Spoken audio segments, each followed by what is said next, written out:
Welcome to the Frost and Sullivan Growth Podcast. Digital identity has become one of the most strategic technologies shaping the future of governments, financial services, healthcare, and digital commerce. Organizations are no longer asking, how do we verify someone's identity? Instead, they're asking a much bigger question. How do we build trusted digital ecosystems that are secure, interoperable, and user-centric? Let's start with the bigger picture. Digital identity has existed for years, so why is it suddenly becoming such a strategic investment for organizations? Because digital identity has evolved far beyond authentication. Today, governments are modernizing national identity programs, financial institutions are accelerating digital onboarding, healthcare organizations are securing patient access, and enterprises are building seamless digital experiences across multiple services. Organizations need identity platforms that don't just verify users. They need solutions that support interoperability, strengthen security, reduce fraud, and comply with evolving regulations. Digital identity is becoming the foundation of trusted digital interactions across entire ecosystem. So the conversation has shifted from securing individual logins to enabling trusted digital relationships across organizations and industries. Many organizations still rely on passwords and traditional identity systems. What does modern digital identity look like? The transformation is significant. We're moving from password-based authentication to passwordless experiences powered by biometrics and digital wallets.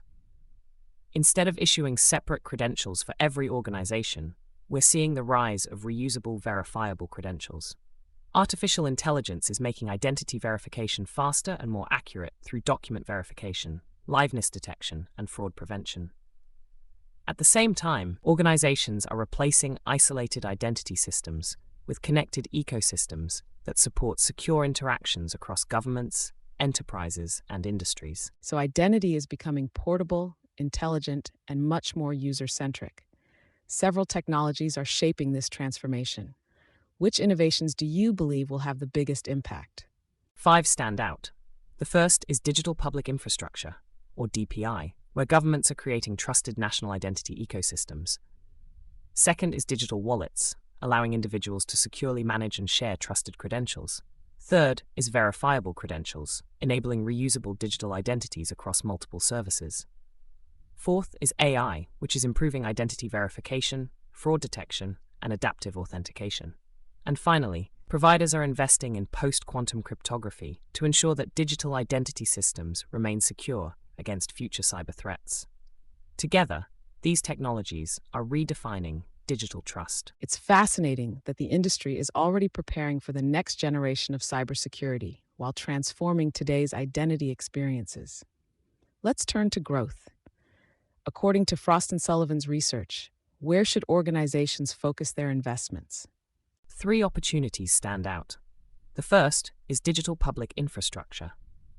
Governments worldwide are modernizing national identity systems, creating long-term opportunities for identity platforms, biometric technologies, and trust services.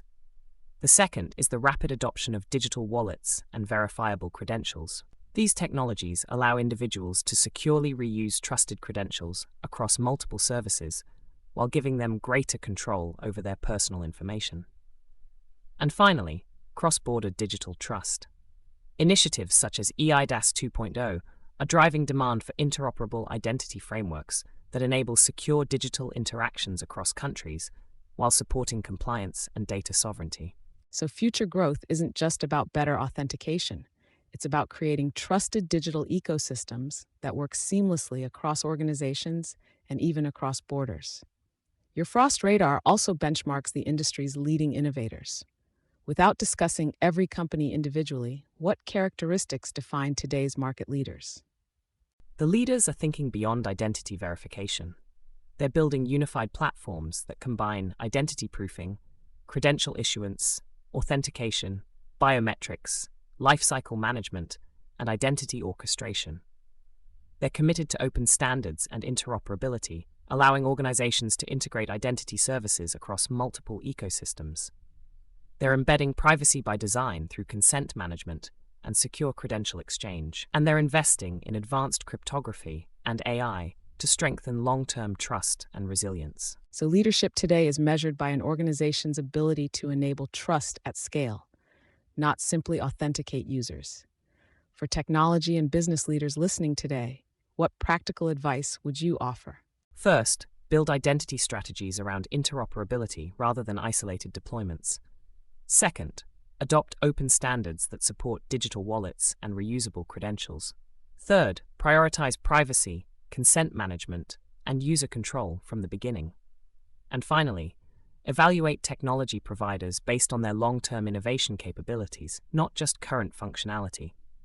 Organizations should look for partners that can evolve with changing regulations, emerging technologies, and expanding digital ecosystems. That's an important message. Digital identity isn't a one-time implementation. It's a long-term strategic capability. As we wrap up, what do you believe will define the next phase of competition in digital identity? The future belongs to organizations that enable trusted digital ecosystems. Competition is shifting beyond identity verification toward interoperability, privacy-first design, AI-powered identity assurance, and scalable trust services. As governments modernize digital public infrastructure and enterprises accelerate digital transformation, technology providers that combine innovation, security, ecosystem collaboration, and regulatory readiness will define the future of digital identity. Ultimately, digital identity is becoming the foundation of digital trust. That's an excellent perspective. Today's discussion highlights that digital identity is no longer just about authenticating users. It's about enabling secure, interoperable, and trusted digital ecosystems that support governments, enterprises, and citizens alike. Thanks for joining us on Frost & Sullivan's Growth Podcast. For access to our research, competitive benchmarking, and best practice frameworks, head over to frost.com or email hello@frost.com. We'll be back soon with more to help you stay clear-headed and growth-ready.